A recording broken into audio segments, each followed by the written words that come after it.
jurusan akuntansi semester 5.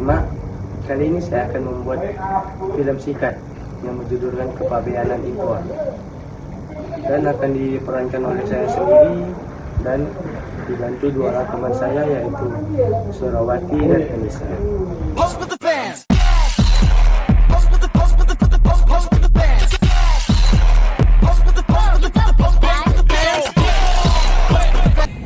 Alamak, aku ada tugas. Disuruh Bu Murti pula ni bikin video ni. Mana kawan kelompok aku ya? Oh, itu lah kawan kelompok nak. Nah, budak, kita ni ada tugas dari Bu Murti. Nah, tugas tu kita disuruh buat video yang berjudul Kepabeanan Impor. Pengertian kepabeanan. Kepabeanan adalah segala sesuatu yang berkaitan dengan pengawasan lalu lintas barang yang masuk atau keluar daerah pabean dan pemungutan bea masuk. Pengertian impor. Impor ialah suatu proses pembelian atau mendatangkan barang atau jasa negara lain masuk ke dalam negeri. Pada umumnya, impor berskala besar biasanya menggunakan bea cukai di tiap negara mengirim maupun penerima. Impor merupakan kegiatan memasukkan barang ke daerah pabean atau juga merupakan kegiatan pembelian barang atau jasa dari negara lain untuk memenuhi kebutuhan dalam negeri.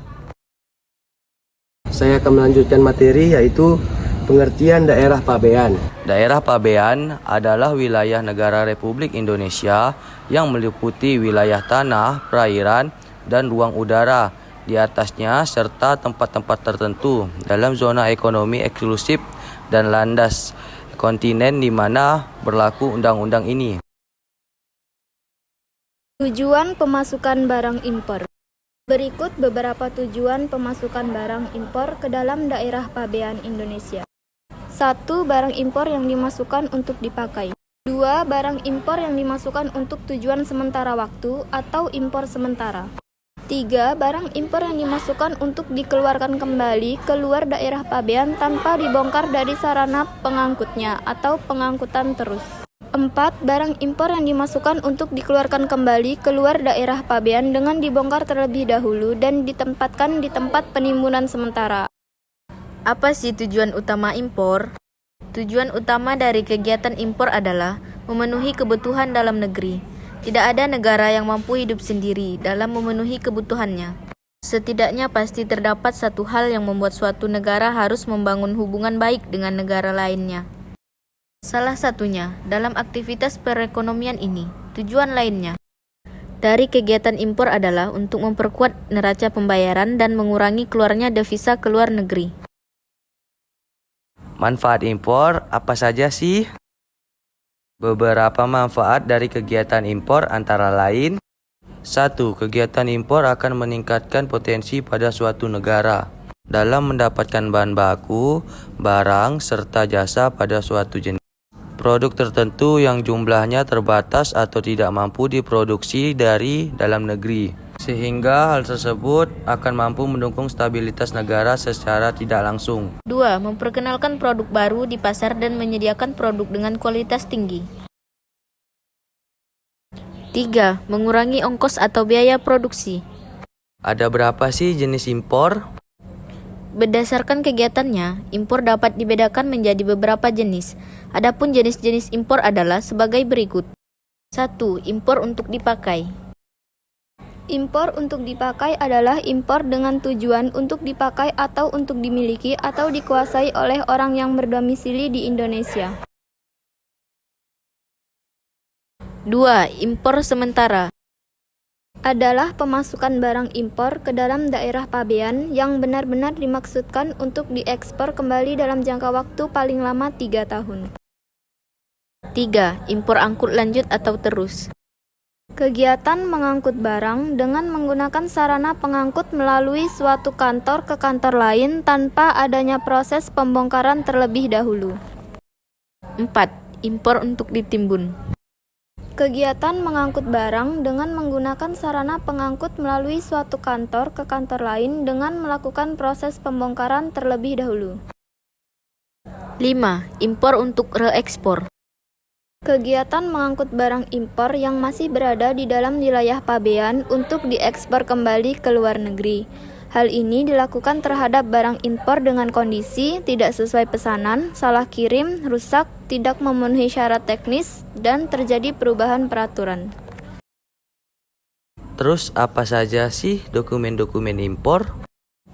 1. Dokumen induk. Dokumen induk adalah dokumen inti yang dikeluarkan oleh Badan Pelaksana Utama Perdagangan Internasional yang memiliki fungsi sebagai alat pembuktian pelaksanaan suatu transaksi. Yang termasuk dalam dokumen-dokumen induk sebagai berikut. A. Bill of lading. B. Invoice. 2. Dokumen penunjang. Dokumen yang dikeluarkan untuk memperkuat atau merinci keterangan yang terdapat dalam dokumen induk, terutama faktur. Yang termasuk dalam dokumen penunjang antara lain A. Daftar pengepakan atau packing list. B. Surat keterangan asal atau Certificate of Origin. C. Phytosanitary Certificate. D. Certificate of Analysis. E. Pemberitahuan impor barang atau PIB. F. SP2MP atau Surat Perintah Pemindahan Media Pembawa. G. Rekim atau Rekomendasi Impor. Siapa saja sih pihak-pihak yang terkait dalam penanganan dokumen impor? 1. Bank Devisa. 2. PPJK atau EMKL. 3. Shipping Company. 4. Dirjen dan Bea Cukai. Kelima, perusahaan asuransi. Keenam, PT Pelindo. 3. Apa sih pengertian importir? Importir adalah orang atau lembaga perantara dagang yang mendatangkan barang dari luar negeri. Barang yang diimpor tersebut bisa digunakan sebagai produksi atau untuk tujuan konsumsi. Pengertian lain dari importir adalah orang atau badan hukum pemilik angka pengenal importir atau angka pengenal importir terbatas yang mengimpor barang untuk dapat melakukan pemenuhan kewajiban pabean. Importir wajib melakukan registrasi importir ke Direktorat Jenderal. Registrasi importir dapat dilakukan secara online melalui situs resmi. Apa saja sih jenis-jenis importir? 1. Importir perorangan. Impor perorangan yang berkenaan kepada mereka yang akan melaksanakan proses pembelian barang luar negeri dari platform marketplace dunia dan bisa masuk ke negara yang dituju dengan maksud untuk membeli atau menjual kembali. 2. Importir umum. Importir umum merupakan perusahaan impor yang melakukan aktivitas impor beragam barang dagang. Biasanya kegiatan ini dilaksanakan oleh perusahaan dengan status merupakan importir umum yang bekerja sama dengan pemerintah seperti perseroan niaga. 3. Sole agen importir. Sole agen importir adalah perusahaan asing yang ingin melakukan proses jual beli hasil produksinya ke Indonesia melalui perusahaan Indonesia. 4. Import merchant. Import merchant adalah badan usaha yang memiliki tanda pengenal pengakuan impor atau TAPI. Tanda pengenal dari pemerintah sebagai tanda izin untuk melakukan kegiatan impor di negara tujuan. 5. Importir terbatas. Importir terbatas adalah perusahaan yang diperolehkan untuk melakukan kegiatan impor barang baku demi kebutuhan perusahaan. Perlu ditekankan jika kegiatan ini hanya melakukan aktivitas impor mesin-mesin dan bahan baku yang dibutuhkan perusahaan tersebut dan tidak boleh diperdagangkan kembali. 6. Approved traders. Approved traders berlaku untuk seorang pengusaha impor biasa yang mendapat lampu hijau dari pihak pemerintah, khususnya Departemen Perdagangan untuk melakukan impor komoditi tertentu yang juga dibutuhkan pemerintah. Cara pemberitahuan sarana pengangkut gimana sih? Pemenuhan kewajiban kepabeanan diwajibkan saat sarana pengangkut tiba atau akan berangkat dari atau keluar daerah pabean, baik mengangkut barang ataupun tidak mengangkut barang atau nihil. Pemenuhan ini merupakan salah satu syarat dalam pengawasan yang dilakukan oleh petugas pabean atas lalu lintas barang. Berapa lama jangka waktu penyampaian? Barang tidak segera dilakukan pembongkaran. Penyerahan pemberitahuan dilaksanakan untuk 1. Sarana pengangkut yang melalui darat paling lambat 24 jam sejak kedatangan. 2. Sarana pengangkut yang melalui udara paling lambat 8 jam sejak kedatangan atau mendarat. 3. Sarana pengangkut melalui darat pada saat kedatangan. Selanjutnya ada aktivitas pembongkaran.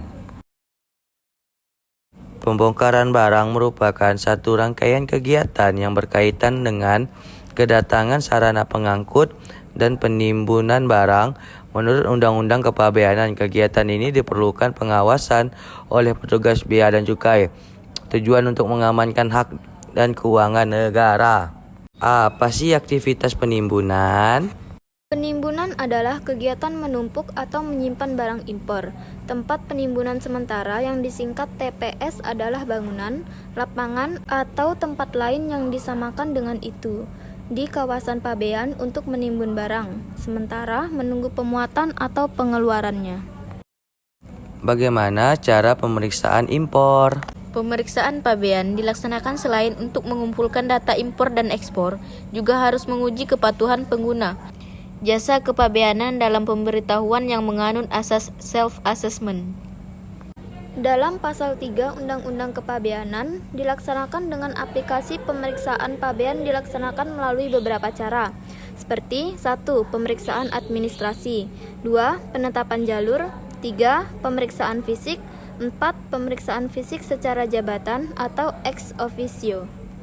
Apa sih yang dimaksud dengan penetapan jalur?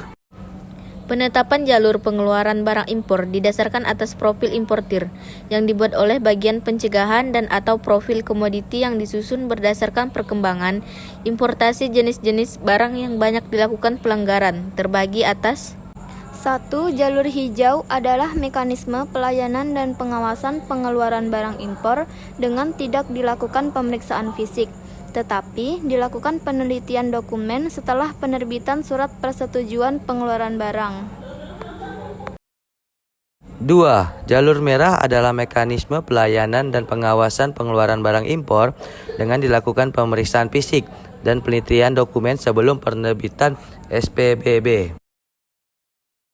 3. Jalur kuning adalah mekanisme pelayanan dan pengawasan pengeluaran barang impor dengan tidak dilakukan pemeriksaan fisik, tetapi dilakukan penelitian dokumen sebelum penerbitan SPBB. 4. Jalur mitra atau jalur prioritas diperuntukkan bagi mitra utama atau mitra, yaitu importir, direksi, dan ditetapkan oleh Direktur Teknis Kepabeanan atas nama Direktur Jenderal.